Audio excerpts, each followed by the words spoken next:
जिस गणतंत्र यानी आप अपने तंत्र पर जिसके लिए कल ताली बजाएंगे, खुश होंगे, हंसेंगे, उल्लास मनाएंगे, दूसरों को अपना शुभकामनाएं भेजेंगे, वो तंत्र आपका है, आपके लिए काम कर रहा है या नहीं, इस पर भी जरूर सोच लीजिएगा। और जब आपको लगे, क्योंकि मैं जानता हूं अगर वो तंत्र काम करता तो भारत जोड़ो यात्रा नहीं होती, ये निकलती नहीं, लोग उससे जुड़ते नहीं, लोग अपनी समस्याओं को लेकर जुड़ रहे हैं। लोग वहां 500 रुपए 200 रुपए दिहाड़ी दे करके नहीं बुलाए जा रहे हैं आदमी जो भारत जोड़ो यात्रा से जुड़ रहे हैं। लोग खाने के पैकेट या शराब की बोतल के लिए नहीं जा रहे हैं, लोग अपनी समस्याओं को लेकर जा रहे हैं और जुड़ रहे हैं और अपनी संवेदनाएं प्रकट कर रहे हैं, कह रहे हैं, और उसको भी आपका तंत्र नहीं दिखा रहा है, यानी मीडिया, जिस पर आप कल ताली बजाएंगे।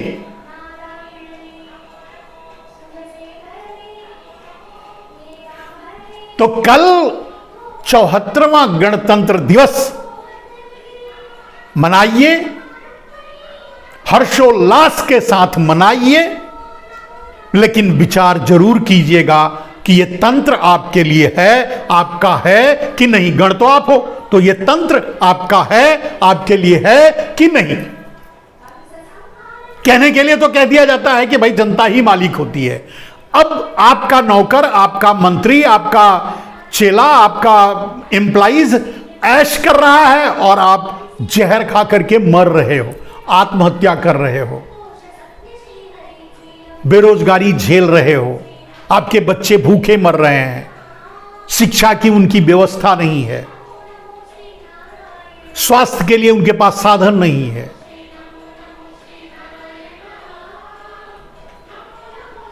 आपकी कहीं सुनवाई नहीं है, आपको कोई सुनने के लिए तैयार नहीं है, और थोड़ा सा एग्रेशन अगर आप दिखाते हैं तो लाठियां आप पर भांज दी जाती हैं, बरसा दी जाती हैं। किसी न किसी बहाने अगर कुछ ज्यादा ही आपकी ऊंची आवाज हो रही है तो ले जाकर के जेल में डाल दिया जाता है। ये होता रहेगा, और ऐसे ही आप गणतंत्र दिवस पर ताली भी बजाते रहेंगे। मुझे अफसोस है कि मैं देख रहा हूं कि बहुत बड़ी जनसंख्या धीरेन्द्र जैसे एक पॉकेट मार के साथ खड़ी हो गई है। वो जनता कैसी है, ये भीड़ कैसी है, क्या ये भीड़ समझ रही है कि वो क्या कर रही है और किसका समर्थन कर रही है?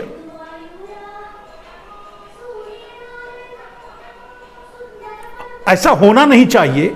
लेकिन कल को यह आदमी भी किसी केस में जेल जाएगा, उस समय आप किसको मुंह दिखाएंगे? उस दिन के लिए अपने आप को, अपनी आत्मा को बचा के रखिए।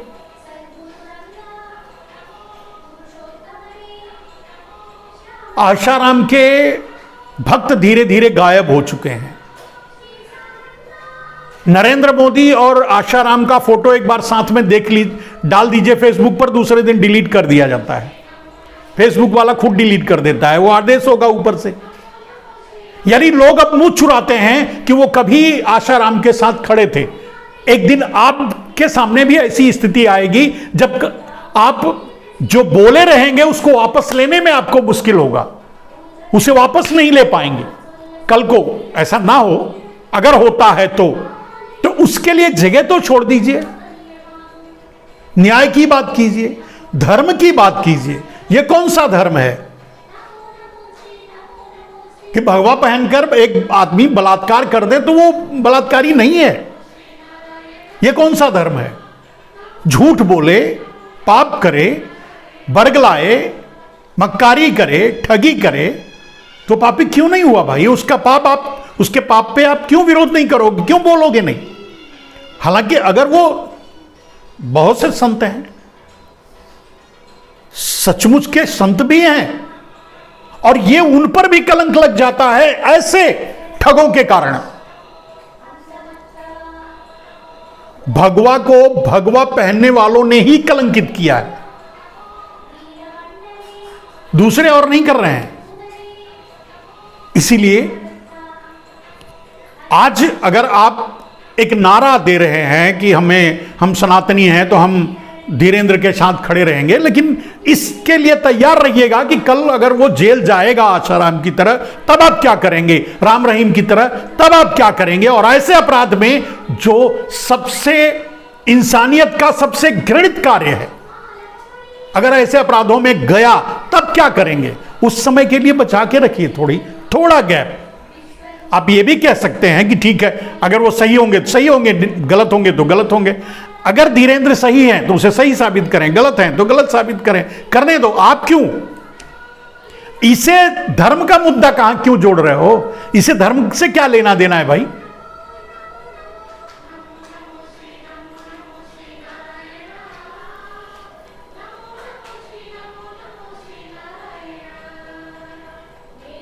इसी धर्म में रह करके और धर्म की कुरीतियों का विरोध करने वाले भी हुए हैं जिनको आप संत मानते हो और पूजा करते हो। समझ रहे हैं आप?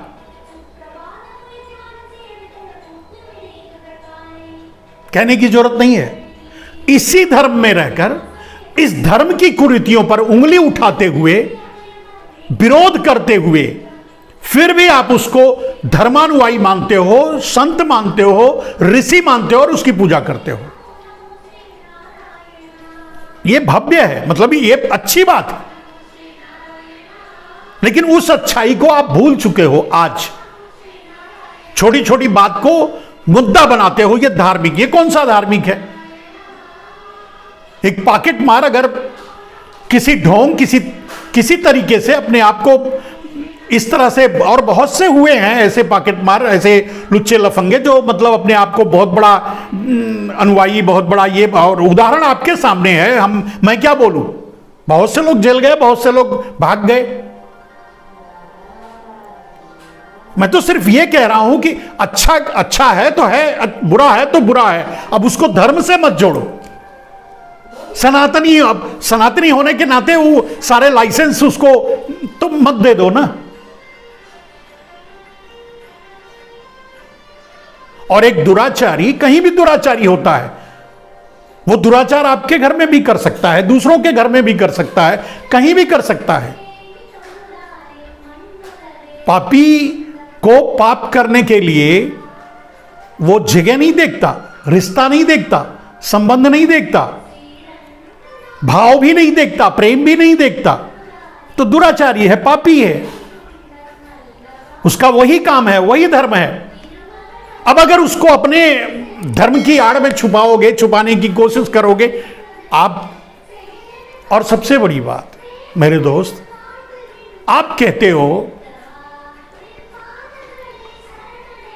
जैसे ये आदमी धीरेंद्र, अब आप हमारा समर्थन करो, हम आपको हिंदू राष्ट्र देंगे। कमाल की बात है। तू कौन होता है हिंदू राष्ट्र देने वाला? यार है कौन तू? अरे भाई नरेंद्र मोदी, भाई अमित शाह हिंदू राष्ट्र की बात करें तो बात होती है। तू कौन है कि हाँ हिंदू राष्ट्र की बात कर रहा है, हिंदू राष्ट्र देगा? और बात अब हिंदू राष्ट्र, पहले ये तो तय कर लो हिंदू कौन है, कहां है, कितने हैं, कहां कहां हैं, और किस किस को सनातनी राष्ट्र बनाओगे, हिंदू राष्ट्र बनाओगे। अपना वो एक नक्शा जारी किया आरएसएस या पता नहीं सोशल मीडिया में चलता है कि हमारा अफगानिस्तान है, पाकिस्तान है, सब बिल्कुल सही है। तो अब वो जमीनें आप अपने हिंदू राष्ट्र में जोड़ोगे तो वहां के लोगों को भी जोड़ोगे, तब तो मुसलमान और भी अधिक हो जाएंगे, फिर तो और समस्या हो जाएगी। कैसे बनाओगे आप हिंदू राष्ट्र? और सबसे पहले आप अपने हिंदू को हिंदू मानने के लिए तैयार नहीं हो, जाति के नाम पर उसको प्रताड़ित करते हो, मंदिर में घुसने नहीं देते, उसको मारते हो, पीटते हो, प्रताड़ना देते हो, घोड़ी नहीं चढ़ने देते, शादी नहीं करने देते, पता नहीं कितनी ज्यादा, और उसे हिंदू भी मानते हो, उसके नाम पे हिंदू राष्ट्र भी बनाने जा रहे हो।